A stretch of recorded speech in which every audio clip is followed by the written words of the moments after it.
मैं आप लोग को संविधान के कुछ अनुच्छेदों के बारे में बताना चाहूँगा। अनुच्छेद इन इंग्लिश आर्टिकल्स। पहले मैं बताना चाहूँगा अनुच्छेद 312 आर्टिकल 312 जो है अखिल भारतीय सेवाएं in English all Indian services. अखिल भारतीय सेवाएं पूरे भारत में केवल 3 ही हैं। पहली भारतीय पुलिस सेवा इन इंग्लिश IPS, दूसरी भारतीय प्रशासनिक सेवा जो है IAS, भारतीय वन सेवा IFS। ये सेवाएं सरकार के नियंत्रण में देखी जाती हैं और राजगृहों में बटी होती हैं। हर समग्र संविधान की सरकारें सीधे नियंत्रण रखा जाता है।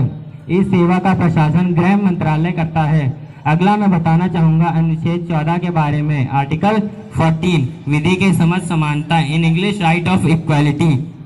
विधि के समझ समानता की अवधारणा यह भी होती है कि निर्धारित की करती है कि सभी व्यक्ति समान रूप के सभी देशों के अंतर्गत अभी सभी न्यायालयों द्वारा प्रशासित कानून के अधीन है और सभी कानूनों में इनको सम्मान दिया जाएगा।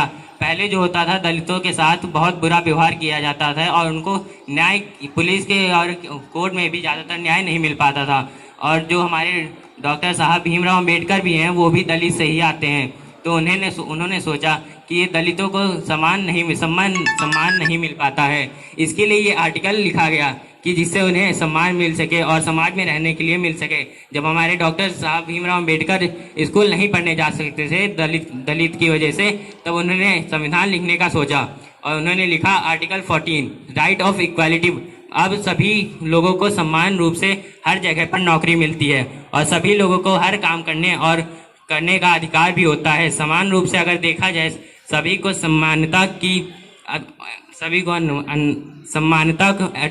एडवोकेट दिलाता है और कोई परेशानी होती है कोर्ट में भी सही से न्याय किया जाता है उनके साथ। अब वो प्रॉब्लम नहीं है कि दलितों को प्रॉब्लम की उनके बराबरी ना की जा सकती हो।